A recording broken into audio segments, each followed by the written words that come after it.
Hello, my CFA friends. How are you, my friends? Welcome to episode 4 of CFA Level 1 Ask Me Anything. Today's question comes from YouTube user at JPVanesk3185, and it is in relation to CostPush and DemandPull inflation. Can you explain CostPush versus DemandPull inflation? Not grasping this.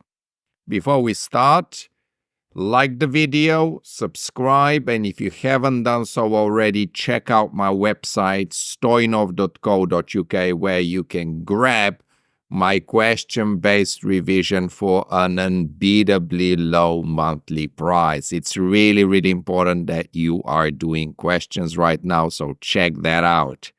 Let's get started. So obviously both CostPush and DemandPull are going to lead to the same end result, which is inflation, but for different reasons. So first, CostPush, we're looking at the costs of your raw materials, so your input materials in the economy, for example, copper, aluminum, your labor force, costs, wages, salaries, and more importantly, perhaps, the cost of energy, the cost of oil. So when these prices are rising, when your input prices are rising, they're going to feed through into the final prices that consumers are paying.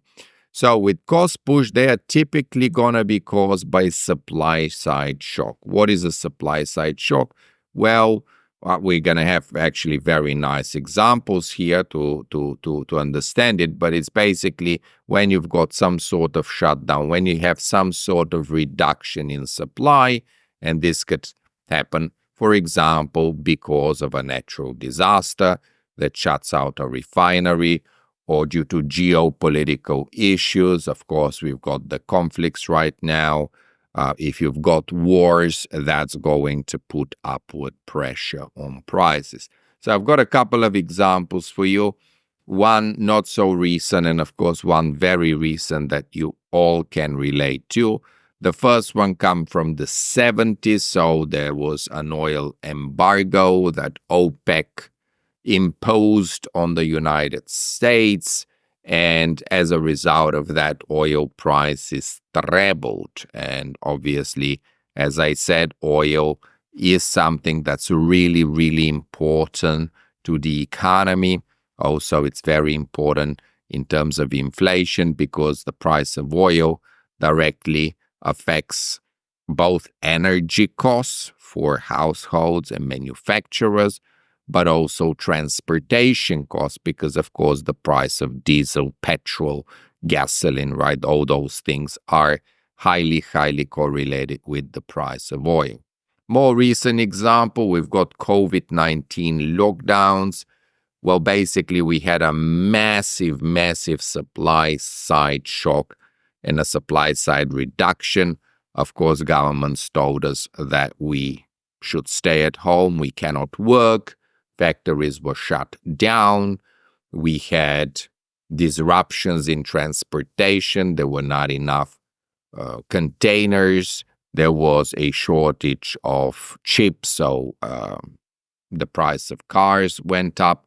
So, of course, that was a classical example of how you could get inflation if you reduce the supply. Now, let me also try to explain this via a diagram. So if you look at, let's say, at the price level of the economy versus quantity, the first thing we're going to say is that the long-run aggregate supply curve is a perfectly inelastic curve like that. And that is, of course, a function of your economy's labor, capital, and technology, so the factors of production. Then I've got my short-run aggregate supply curve, and I've got also my aggregate demand curve, which is downward sloping. So right now, let's say we are in equilibrium, and this is our price level. Let's call that P0 and Q0, of course, denoting full employment. Now, Cost push inflation means that, let's say, the price of energy is going to go up, perhaps because of an embargo, oil trebles, or because of a supply side shock because the economy is closed. Prices are rising. And therefore, our short-run aggregate supply curve, let's label that SRAS1, will shift to the left. Okay, so this will now be SRAS2. And you can see that as a result of that, in the short run, we are going to get a little bit of inflation. So we're moving from P0 to P1, but also we are getting less employment, less output. Okay, so if this here represented the full employment in the economy, then now there you've got a recessionary gap. Okay, so I've got inflation, but I also have unemployment, and that is the dreaded word stagflation. This is kind of what we are getting right now. If you think about it, we've got obviously still inflation in the economy. Interest rates are still high, but the labor market is starting to break down. So we've got a bit of stagflation, if you ask me. So at that point there, typically what will happen is, because we have recession in this example, the government might decide to boost aggregate demand through, for example, fiscal policy, expansionary fiscal policy, or expansionary monetary policy. And I've got, of course, videos teaching you about that in my level 1 economics course. So then your aggregate demand will shift to the right, because we are boosting aggregate demand. And you can see here that we will get even more inflation in the long term, and we will hopefully return to the full employment level. Moving on to demand pull inflation then.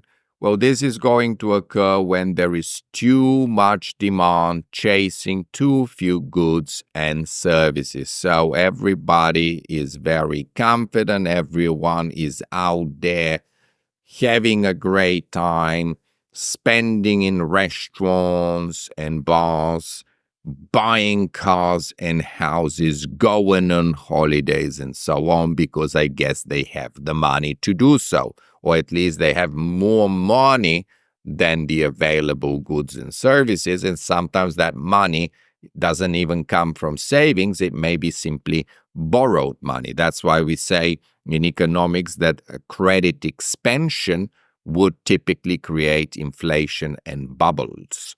Okay, so what might be causing demand pull inflation?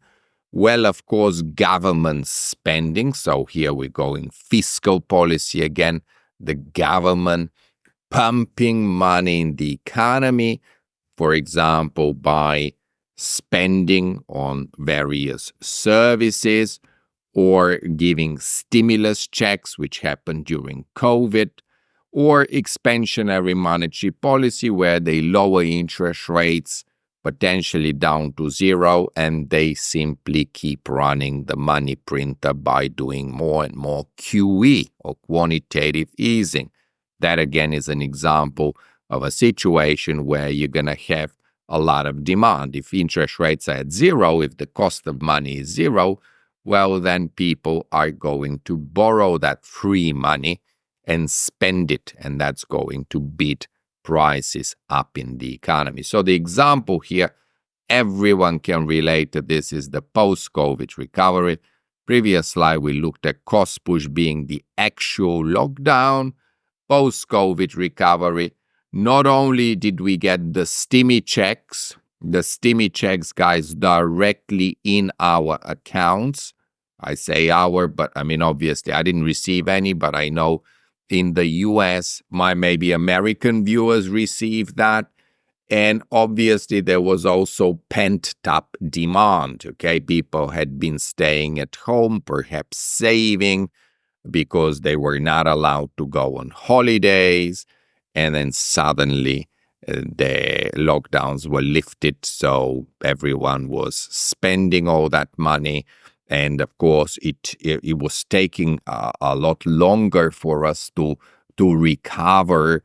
Again, going back to these supply chain issues, perhaps the supply chain wasn't fully recovered, but we were already spending. So, of course, that beat prices up.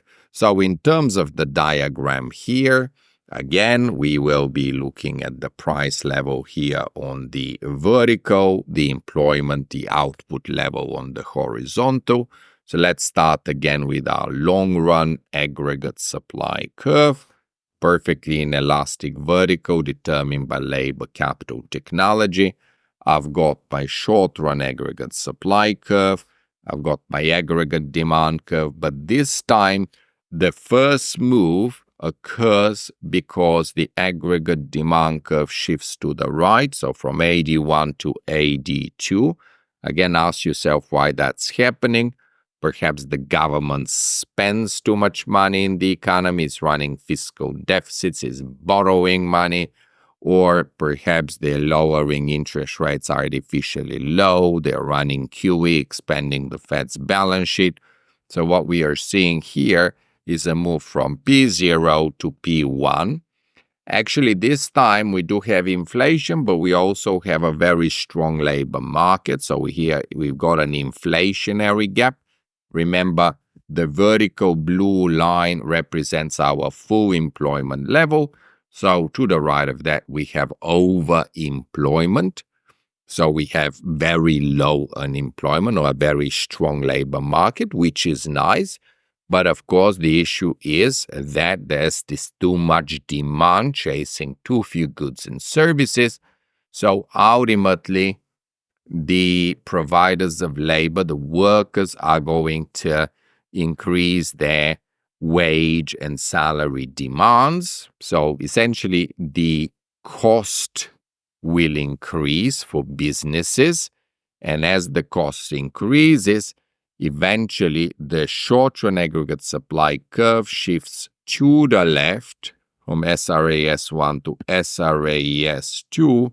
We return to the full employment level, albeit at a much higher price level.